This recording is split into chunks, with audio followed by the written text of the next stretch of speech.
Okay, so let's start off with a fit check. This is my outfit. Top, which is actually from Primark, and these shorts, which I got from a copy sale, they were actually jeans, then I cut them into shorts. And then these boots, which my mum bought me from Quiz. Today I'm going to be making a video that I've been waiting to make for like basically the entire year, which is discussing the books that I studied this year as a first year comparative literature student. I wanted to do this from the moment that I started my degree, from the first lesson, because it ended up being so much different and arguably better than I thought it ever could be, because obviously comparative literature is a new thing in England. I mean, it's everywhere else, like, you know, it's been a thing for years, but in England we always have, you know, the classic English literature, which is what I applied for at all my other unis. Because the course of comparative literature didn't exist, but comparative literature is actually so much better than you could ever imagine. And like, I would advise anyone who has a choice between doing English lit and comp lit to do comp lit, because you will still study almost everything you'd want to study of English lit. It's not discounting the classics, it's not discounting American literature, it's not discounting classical English literature, and you'll see how now when I show the books that I studied. And I was under the impression that it was going to be a lot of sort of data about languages, more kind of like looking in depth into languages, when in reality it's just literature. It's literally just literature. And if you could take the word comparative and exchange it for world, it would be world literature.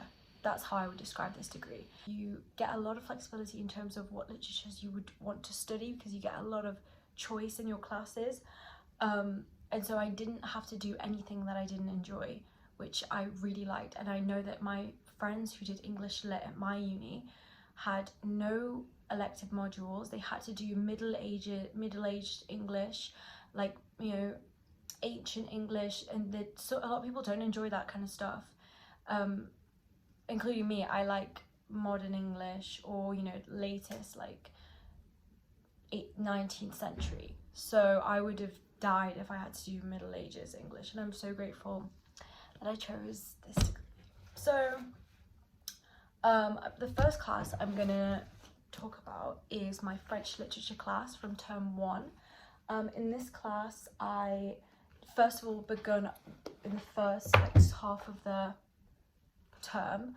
We did Francis Villon poems, which I really enjoyed because it was a good ease from summer not studying anything to studying poetry, because it's not as intense as studying a whole novel all of a sudden. And so the reading ended up being like quite easy. Also, I pressed some flowers in this book, which is, I completely forgot about. I think that's kind of cute. How cute of me. But here's some of my like annotations.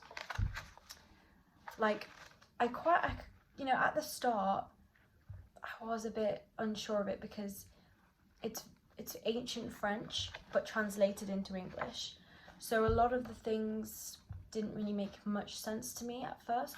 But then when I kind of observed my teachers and the way that they would delve into like the smallest of gaps in something, delve into it and analyze it that way, I started to find a bigger love for it, or a bigger interest in it, because I was like, well, I could do that too. And by the end, I really enjoyed Villon. I enjoyed his poetry. Well, we started off with Waiting for Godot, and then compared it with The Maids. There was one question, there were three questions, one specifically on The Maids, this was for the final essay, one specifically on Waiting for Godot, and there was one comparison. But to me, I would always choose the comparison, because it would give me more to talk about, if that makes sense.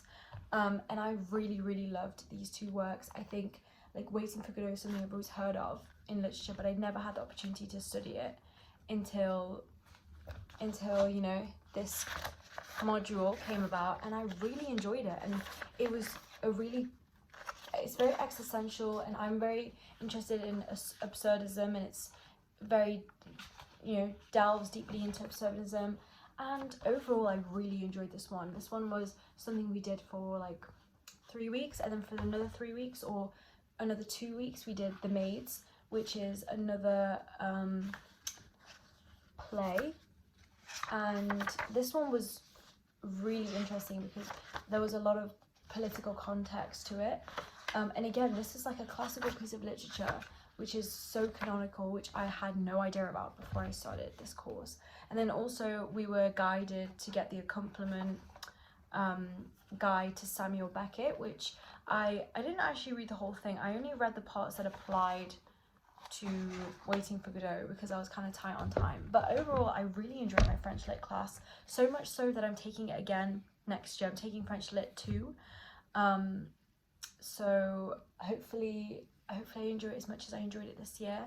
I definitely think that people can be thrown off by the idea of going into a language department to study literature, because you think that all the literature classes would be in those given languages, like French literature would be in French, when in reality French literature 2, French literature, they are all translated into English, and there is an option of having a French text if you want to, but like, you know, most of it is going to be translated into English, which I really loved. I found really reassuring. That term I also did a class by the name of Cultural Encounters, which was the core module. However, we didn't really read many books for that. It was more secondary theory. We read a lot of theory for that course. It was a lot of sociology mixed into it. The lectures were very sociology based. And then on for the seminars, we would read a short story or piece of literature, which was usually fictional, and we got to discuss that as the primary text in the seminars, which I really enjoyed. I have them all on my shelf, but I can't be asked to bring them down. They were interesting. They were really short, to the point where I had like an hour between my French class and this seminar, and I would just read it the hour before, not because I left it too late, but because I found that it was fresher in my mind and I had more to talk about, more questions, etc., when I read it immediately before the class started. And it was always like 2 to 15 pages, max like 30 pages, the reading for the primary reading. And then in the final essay, I ended up writing about Claudia Rankine's The Citizen and someone else's The Ultimate Safari, but I forgot their name. And I compared those two primary texts using all the secondary sources that we'd learnt about. That term, I also took, I wanted to take a philosophy class, but the timetable department really they just said nope, absolutely not. And then I ended up getting put into whatever had a space, which was my second option, which was Intimate Strangers, Devils and Beasts in Literature. And I was kind of interested in that, and I was put into that class. And then I started, you know, I went to the seminars, I started to buy the books, and then they just told me out of nowhere, I just got taken off the thing, and they told me, oh, you're not actually enrolled in this class anymore. Just out of nowhere, even though I was in the class. They just told me, oh, sorry, it says you weren't actually enrolled. Sometimes, like, you know, the timetable app glitches, so you're not actually enrolled in this class, so you have to pick a different class. And I remember I literally bawled my eyes out in the office. I was like, I bought all the books. I literally just spent like 50 quid on the books, and like I started doing the preparation reading, I've been to all the lectures, and now it's 3 weeks in, and whatever class I join now I'm going to be behind on. And they were like, but then when I spoke to the lecturer herself, she was like, no, it's fine, like I'll just add you to the class, keep coming to the class, and when a spot will open up, or we'll find a way to put you in the class, just keep coming to the class. That's what I did. I kept going, and then a spot opened up and they put me on the class. But it was very stressful. It was like, looking back, it wasn't that deep, but at the time I was panicking. I don't know why. But the first thing we read was The Strange Case of Dr. Jekyll and Mr. Hyde, which a lot of people have read this in high school. I think instead of doing this, I did A Christmas Carol or An Inspector Calls, or one of those, instead of doing this one at GCSE. Again, just to clarify, it's a book a week. So a book a week for each class. And like, this really isn't that long to read. You could read this in one night, if that makes sense. Especially like, look at the font, like you can read it in one night. And then that's how I felt with most of the books. Like, you could obviously pre-read it all from before, but you wouldn't get a chance to, even if you had access to the list. Like, but if you set aside, okay, book a week for each class, it's actually not that hard. It's not that stressful if you actually think about it. But yeah, I found this one really interesting. It was one of the first ones that I like, one of the first physical books I read, because at this point I didn't have my Villon copy. I didn't have, like, we hadn't done anything necessarily book-wise in any other classes, and so this was the first one that I actually read. And I read it in like an evening, and I'd already read it before when I was younger, but I left my copy at home. I didn't think I need it because I didn't think I'd be in that class, but regardless, I found it really interesting. And especially, and I regret not doing this, but one of the opportunities we had was to compare this with Jane Eyre, which would have been such a good comparison between Rochester's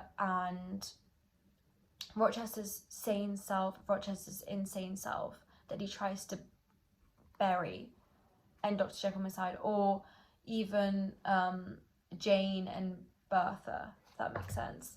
But I never actually ended up doing that. I think, did I compare it? I don't think I actually ended up comparing these books.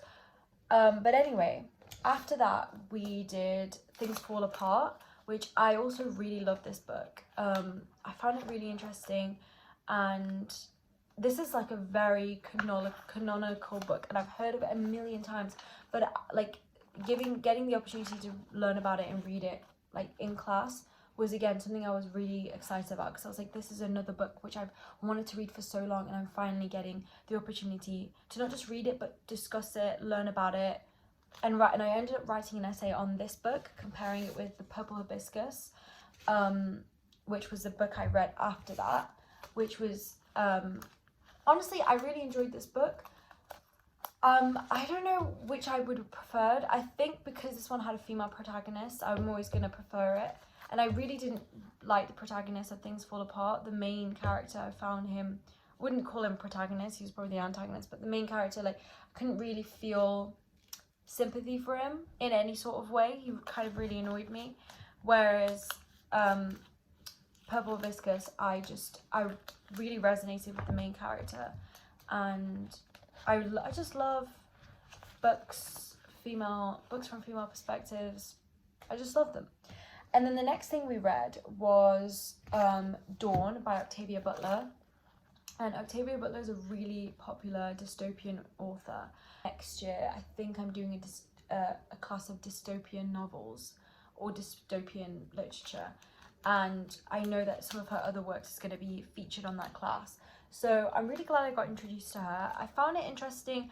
I don't know how I feel about dystopian literature. When I was younger, I used to be absolutely obsessed with Divergent, Hunger Games, Maze Runner, etc. I used to be obsessed with them. So then when I think about it from that perspective, I'm like, no, I actually love dystopian literature. But then sometimes I just, especially like alien things, I don't know, I don't really find them that interesting. But I loved her writing style, and overall it was really interesting. It was, especially coming in the back of like reading things like Francis Villon, where you're not exactly told, you have to interpret what it actually means. But this is just a story, and it was well told, and it was interesting. It was something that I felt like I was being entertained the whole time, which I enjoyed. The next thing we read, which was something I really loved, this was another dystopian novel, which is The Last Children of Tokyo. And I really enjoyed this one because, first of all, the concept of it at first flew over my head because I didn't realise it was set in the future.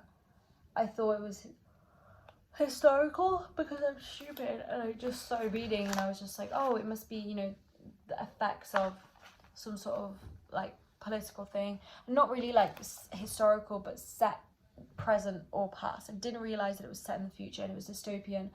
And when I did realize, I was like, okay, this is a sleigh. I love this, and I really genuinely enjoyed reading this book, and I enjoyed the seminars. The seminars are always very interesting. If I could talk about the secondary reading, I would, but because there's just so much for each book that we did, I would just be here forever. So I'm not going to do that. And then the next book we read was Jane Eyre. We had, I think, a little bit longer to read this. Instead of 1 week, I think we had 2 weeks because there was a reading week. I'm not excited. Yeah, we were told to read this before reading week for the following week after reading week. So we technically had 2 weeks to read it, which helped a lot. It did seem very daunting to read all of it, like, at the time. But then when I actually started, I realised that if you develop a good reading technique where you're, like, not skim reading, but you're reading, and then when you get to something that you find important, you read it in depth. But things that just pushing the story along, you can have the ability to skim them. Not skip them, but skim them. You'll actually find that, like, this took me, I think, 1 weekend to read. And I really loved it. There's so much to talk about. And I actually ended up talking about this in one of my most recent essays that I was really grateful that I had the opportunity to read at the start of the year when I wasn't drowning in work. And I really enjoyed it. And then my favourite book I read in that class was The Wise to Grasso Sea by Jean Wright. I loved this book. It gave me a whole new perspective on Jane Eyre, because obviously I've grown up with the story of Jane Eyre, and I read it when I was younger, very, very young, and growing up, watching the film, I've always been assimilated with the culture of Jane Eyre, but I've never ever thought about it from this completely dynamic perspective. It is literally rewriting history in a way, and I absolutely loved it. And I remember just talking with my mum about it, because she was the one when I was a child who introduced Jane Eyre to me, and discussing this other perspective of it. And she was like, I never possibly thought about that. I would love to read that. It's so interesting. And I don't think people really discuss this book enough, because if you're a big fan of Jane Eyre, why wouldn't you want to read such an amazing book which is inspired by Jane Eyre and kind of in a compliment to Jane Eyre? For me, if I ever, in 5 years wanted to reread Jane Eyre, I would back it up immediately with The Wise to Grasso Sea, or perhaps even start off with The Wise to Grasso Sea and then go into your rereading of Jane Eyre, because in a way this is the prequel, in a way.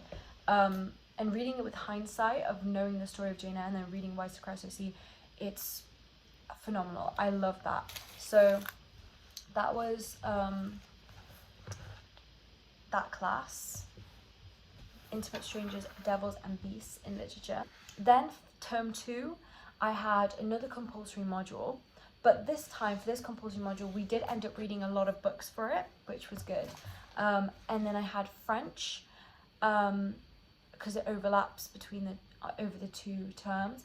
And then I had French film, and then I had Chinese literature, which I really enjoyed that too, but it was short fiction. I think we did Elaine Shang, which was my favourite that we did. We did a lot of other short stories as well, but because they aren't physical books, they're all up in folders and on PDF files, so I can't be arsed to go get them down. But one of my favourite ones that we did was A Madman's Diary, which the reason I wrote my essay on that was because I studied it in first term in my compulsory module, which we only did short stories for. One of the short stories we did was A Madman's Diary, and I found it so interesting. It was actually the thing that made me want to take the Chinese literature class. And then I took the class. I obviously preferred that one, but then all the other ones I found really interesting too. I really genuinely enjoyed that class. And then this was my compulsory How to Read Texts module, which we ended up reading a lot of books for. The first thing we read was Kafka, and the focus was in a penal colony, which I thought was really interesting. Overall, probably like a 7 out of 10, just because barely even grazed over discussing it. One thing about comp lit is that you read so many books that you don't, in seminars and stuff, you don't really get to cover every aspect of the book. I mean, I do like it this way because we get to cover so much content of different forms of literature, but I just wish sometimes that there would be like a few extra weeks on a book as big as The Essential Kafka, like, you know what I mean? And I would have preferred if we spent more time, but we didn't really, so overall it's all right. Then Oedipus the King, I already knew this story. I learnt about it at A level, but I never actually read the entire thing. And I thought it was really interesting. I think for me, retellings of Oedipus in literature, and when it's used as a metaphor in literature, I find a lot more interesting to the actual text itself. I don't know, but I did really enjoy it. And then the accompanying reading with that was Freud, The Interpretation of Dreams, which I loved. I loved this reading that we got to do. I was so excited and I really enjoyed it. And I mean, now that I've read this, I can basically use it as secondary reading for most things, which I'm really grateful for. And then the next thing we did was, I have so many page flags in all of these books. I was looking for them. Was The Twelfth Night. A lot of people chose to do their essay on this because I suppose a lot of people like Shakespeare a lot more than I do. I enjoyed the seminar a lot. I always found that once I got to the seminar, I could understand the text in a whole new level that I wouldn't be able to when I was just reading it myself. And then Sappho, I really enjoyed Sappho. I found it to be really interesting, and I have so much to say about Sappho. I could just make a whole video about her, but I'm not going to. But maybe I might actually. But I really enjoyed her poetry. I ended up writing my final essay on Sappho and comparing it with Jane Eyre. And overall, I really enjoyed it. I thought it was really good. Looks like I'm in the depths of hell, but one thing I forgot to say was that the reason I took such a liking to Sappho was because, and this was also one of the reasons which I dislike Sappho, was because there's really not a lot of it there, and there's also not a lot of context behind it because it's just so ancient. And although obviously like, uh, there are so many different interpretations and there's so much research being done on Sappho, it's still not entirely there as a piece, which is something I discovered in my research. And that's why I liked it so much, was because it's every century it's been interpreted as a whole different form of literature. And when there was, in the Victorian ages, when they wanted to deny Sappho being a lesbian, they saw her as this school teacher presence, so that instead of lusting after these girls, she was kind of like a more of a motherly figure to them, etc., etc. And then it's been changed throughout history. And my favorite part about it altogether is the fact that people are still finding new fragments of her poetry. And Egypt, I think they dug up a few more fragments and they're putting them together. uh Historians all over the world are digitally scanning them and working together from different countries to put them together to form new phrases, new stanzas, etc. And I feel like the more we discover, the more we can unravel um, the history of what was happening on the island of Lesbos, and also just prove the fact that um, sexuality has been constructed and there was a world that we didn't know where sexuality didn't exist. And for my French film class, we watched a number of French films which I can't remember, but I really enjoyed them. And they could be considered texts, I guess, because um, the 2 hours I would spend reading a book for each class in term one, I spent watching a film for French film. That makes sense. So yeah, it was just the same amount of time devoted to it because you have to watch the film before you show up to the seminar. But overall, I really enjoyed it, and I really enjoyed this year of comparative literature. I wish that there was something like this on YouTube when I was applying, because I would have applied for complet at all my unis. Um, because I didn't really know what exactly it entailed. My worst fear was that it would be more theory, more data, more analyzing language and different kinds of languages, which a lot of people do enjoy, and there could be aspects of that if you wanted in comp lit, but comp lit itself is just world literature, and that's the one thing that people don't really talk about.